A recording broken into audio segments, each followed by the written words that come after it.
Kato, it's great to have you on the show again after a very long time. Great to have you on the program. But first of all, I want to get a perspective from you on the broader banking sector. We saw Access Bank release numbers today, but I want to get a perspective, particularly for the top tier banks. Your thoughts on what we've seen so far? I think clearly GTB's results was really the best in class, and I'm sure you have some thoughts on that one. I think we're seeing it across the tier one banks, and the reason is simple. They're the liquid institutions in Nigeria. Liquidity is king in Nigeria right now, and if you're a liquid bank in a positive real rate environment, you're making money. And we're seeing the banks, they're delivering exactly as we had expected. The recovery has been phenomenal. And it's not being driven by loan growth. It's literally being driven by using cheap liquidity to fund the security acquisitions. And this is what we wanted to see from the Nigerian banks. And they're delivering. GTB is spectacular, not really on the revenue side, but where GTB really stands out is on the cost side. It's incredibly low cost-income ratio, around 40%, and that's what gives it its 5.67% ROA. No, absolutely amazing. I mean, the point you make about GT Bank. But then I want to bring you back to the point you just made about the fact that we're seeing strong performance that is really not driven by loan growth. Isn't that a problem? I mean, banks are supposed to create loans, aren't they? Yes, I mean, in long term, this is obviously not a long-term run rate for the Nigerian banks. This is really a reflection of the high rate environment. And when rates are this high, you don't want your banks to be aggressively lending because you'll be creating tomorrow's problems. What the banks have to do is be flexible, and they're showing that. Don't forget, these banks know how to grow. In fact, their problem in the past was they grew too much. So frankly speaking, I'm very confident about their ability to turn on the tap when the rates come down. My thoughts right now is that would you say that they're in a great place in that respect? Because, like you said, they still need to turn up the taps with respect to loan growth. Absolutely. There is a sense that we don't have that many great names to lend to in Nigeria. Do you share that thought? No. I think the banks that, like I said, this is really the tier one banks. If you're big and you're liquid, you are in a great place. Now, in terms of the names that you can lend to, right now the focus is obviously on the top tier accounts, what we call the AAA accounts. But clearly there are a lot of SME and medium-sized businesses in Nigeria that are very high margin businesses that are deserving of bank support, but not at rates of plus 24, 25%, because we're doing nobody a favor at those rates. When the rate environment improves, they will go back to those SMEs and to smaller retailers and provide liquidity. Maybe we can touch briefly on an SME-focused bank, Diamond Bank. What are your thoughts on their strategy, especially in a market like ours?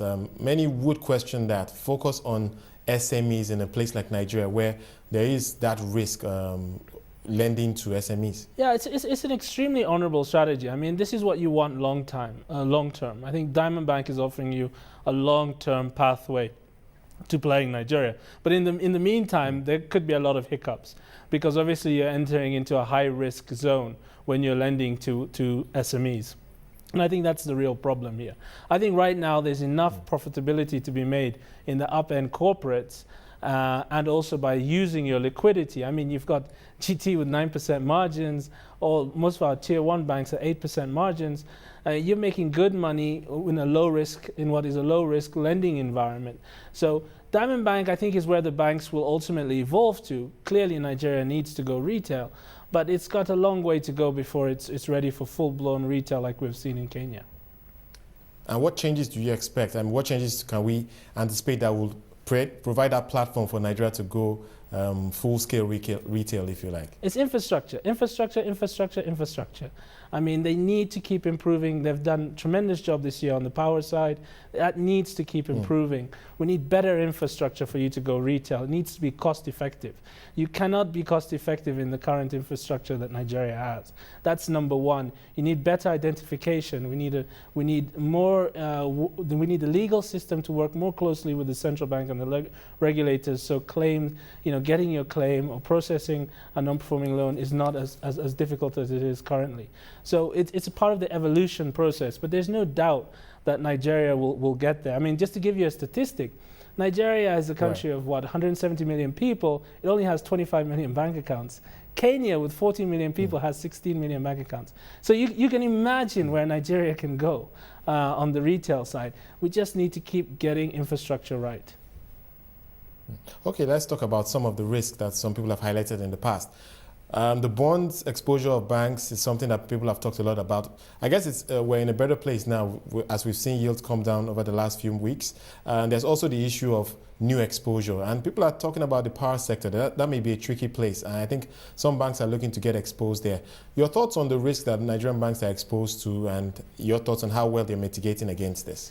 I mean, the risks are durational risks. The problem you have when you do power, or when you do airlines for that matter, when you do infrastructure for that matter, these are long-term loans. So these are loans that will have 10 to 15-year lifespans.